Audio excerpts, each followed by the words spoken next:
think I'm lucky to be here with you. Oh, Kipton's lucky and we're lucky because Jillian Harris is back. Welcome back. I missed you guys. How are you? Nice to see you again. Nice to see you guys. Now, how bizarre is this, watching this show? It's weird. I'm seriously, like I was just telling you guys, when I sit and watch it the same time you guys watch it, I'm sitting at the edge of my bed, and I'm like, every other viewer, I'm like, dump him, dump him. I'm like, oh, wait a second. That's me. But yeah, it's strange. You know what's good? Because we had the chance to meet you before you were announced as the Bachelorette. Watching you on camera and seeing you here, it's the same Jillian. Oh, good. It's the same Jillian. Which is a nice thing. And I have to tell you, watching some of these dates, I mean, you did the one where you're rappelling down the building. You've had, out of all the dates you've had, what's your favorite date that you've had I have to say, it's the one that you guys are going to see this next Monday. Jesse and I go on a glacier. And that, to me, I actually teared up on the glacier. I mean, I cried the whole season, so. But I teared up on the glacier just because it was so breathtaking and it was so beautiful. The crabbing boat that we went on with Exposure Tours, that was awesome. Like, the boat was so beautiful, and it was like totally decked out. That was gorgeous. We said you're such a great ambassador of Vancouver. Oh, so yeah. what about the guys' impressions of Vancouver? Are you impressed with that? Are you happy with their reaction? I was worried because when we came back here, normally all the tulips are blooming and all the cherry blossoms were out, but they weren't. It had snowed like 2 days before. So I secretly was just a bit nervous about what they would think. And the next day I showed up at their hotel to see how they were doing, and they were like, oh my gosh, it's beautiful here. It's gorgeous. I can't believe you live here. Yes, it is. Were those all of your favorite spots? I mean, we saw Grouse Mountain, we saw Granville Island, Vancouver Harbor. Are those all, or? Yeah, my friends know that I go down to Granville Island almost every Sunday, and I love just shopping. You feel so alive. I think that Grouse Mountain is probably one of the most romantic places you can go in Vancouver. Yeah, it's like, and I haven't gotten out on the ocean as much as I would like, especially on a boat like that.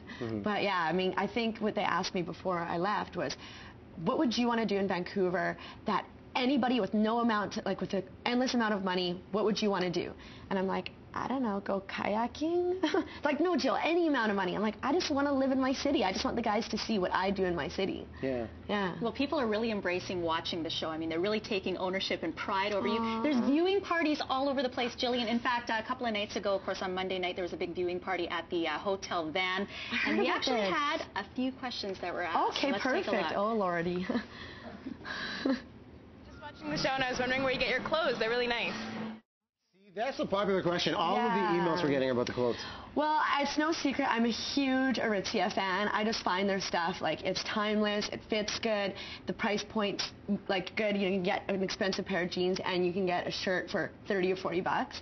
So I'm a huge Aritzia fan. I also love Joe brand and it's funny, like, I'll wear a t-shirt from Joe and a pair of jeans from Aritzia, so I like to just totally mix it up. Target, which is obviously an American brand, but I love Target. And where else do I shop? Oh, you know who was really great to me? RW and Company actually gave me a few items before I left, and all their stuff just fit me beautifully. So yeah, those are my top places to shop. Well, the style looks good. You come off well on the show. And you know what? Also, I've gone to a few secondhand stores. Oh. There you go, real girl. Yeah. Now, the decisions you've had to make up until this point have been tough. Yeah. How hard is that? And do you second guess yourself now watching the program? Absolutely. You know, somebody asked me the other day, they're like, so no regrets? And I'm like, yeah, for sure I have regrets. I mean, I don't regret doing it, but, you know, there's certain times where you look at situations, and I don't regret that, though, but there's certain times where you look at a situation and you're like, if I would have seen this behavior, if I would have seen this, maybe I would have made a different decision. But really, at the end of the day, all that matters is that final decision. And I keep on reminding myself and friends and family that this isn't a show about ranking, oh, that guy should have come in third or second. If the guy is a real sweetheart and there's no chemistry, it's not fair to keep him longer just because he's a sweetheart. And I also, you know, I call it the pendulum effect, where you have to keep lots of the nice guys and maybe a few bad guys to eventually figure out what you really want. So no regrets, but yes, I do question my judgment when I watch the show. But okay, when you're watching the show, but do you think overall that you now have, I guess, a better judge of character? Absolutely. Well, yeah. I want to say absolutely, but the thing is I'm really, really trusting. And even though sometimes I might have a red flag, I'm not attracted to bad guys, but I'm attracted to sometimes the characteristics that sometimes bad guys have, which is like super outgoing and charismatic and maybe talented and just big energy. So I think I'm a good judge of character, but I'm also really trusting. So I know eventually I'll figure it out, but sometimes it might just take me longer than the average girl. Well, we know we've all dated the bad guy, right? Oh, we've all been there. We've all been there, that's for sure. Yeah. Wes is a big one where people are wondering, the bad boy, how long will he stay? Just get used to him, guys. All kinds of questions still to come. We're going to talk to you more about the reaction from your family. The toughest part about being the Bachelorette and a little speed date. Some of the most popular questions, Jillian, that people want to know. Okay.